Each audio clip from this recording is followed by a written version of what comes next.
All right, let's start.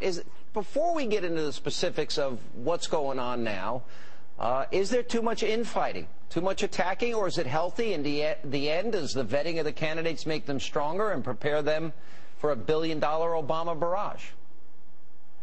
They need to vet one another. We're not going to get the lamestream media to help vetting on the other side of the ticket, so we'll vet within our own party, and we'll allow that most prepared candidate to rise to the top. So it's tough, it's rough and tumble, but this is the way that you hear claims absolutely that are being made today. You hear backup and facts and information supporting the claims, say for job creation. That's been the talk the last couple of days, claims made in these campaigns. And sometimes it gets rough and tumble as you try to hold these candidates accountable for what they're claiming. All right, Newt has backed off his criticism of Bain, but I had Governor Perry on the program last night. He doubled down the term vulture capitalist, taking advantage of these companies in their hour of need, you know, just to turn a quick profit, et cetera. What do you think of those attacks in particular? Is that where, if you were running a campaign, would that be your line against Governor Romney? Are they making a mistake? Are they attacking the fundamentals of conservatism, which is we support capitalism? I don't agree with the tax on free market capitalism at all, but I don't believe that that's really what is at the heart of Governor Perry's criticism of Romney and his time at Bain. This isn't about a politician making huge profits in the private sector. I think what Governor Perry is getting at is that Governor Romney has claimed to have created 100,000 jobs at Bain, and people are wanting to know, is there proof of that claim, and was it U.S. jobs created for United States citizens, the 100,000 jobs? And I believe that that's what Governor Perry is getting at is, own up to the claims that are being made, and that's fair. That's not negative campaigning. That's fair to get a candidate to be held accountable to what's being claimed, especially when it comes to job creation, because so many of us are so concerned about what's going on Main Street as well as Wall Street. Let me see if I might have some general disagreement. His terms were that they're taking advantage, meaning Bain Capital, of companies going through tough times. He says he compared Bain and companies like Bain to vultures who leave carcasses behind. Now, venture capitalists, we know what they do. They go in and help either new business, they help restructure business for businesses that are going bankrupt or businesses that want to expand. And they get private equity money, people that want to invest, yes, make a profit in the process of helping distressed companies in many of these cases. Is that vulture capitalism in your view?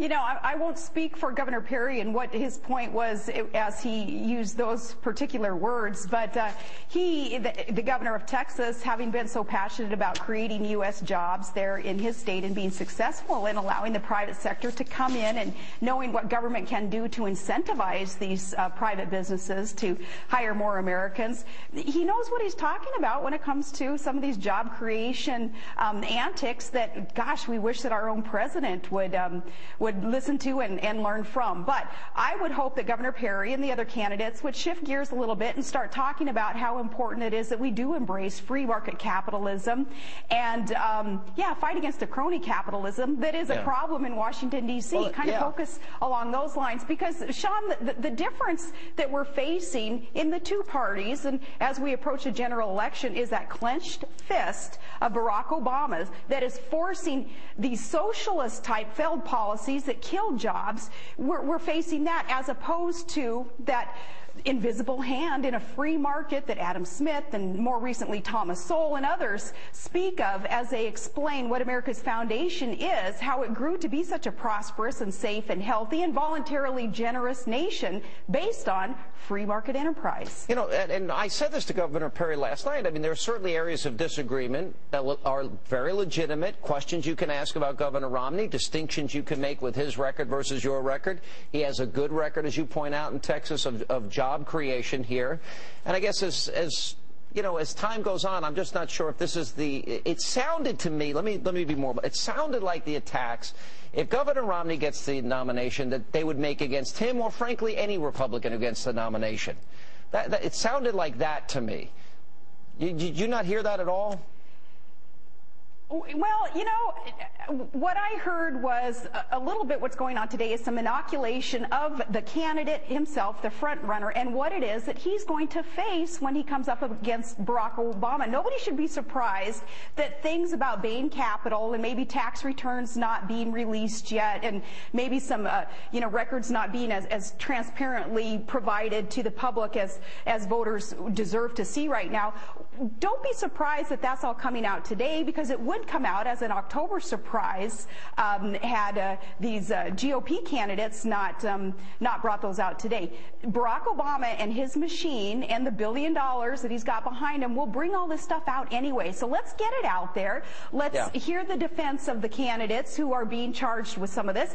It's kind of like some come to Jesus moments for some of these candidates, and that's healthy and that's good. And you know, as I say, Sean, it is rough and tumble. It's not beanbag, as Romney and others have called it, and these guys got to be prepared for this. All right, so does Governor Palin. Hold right on. We'll ask you when we come back.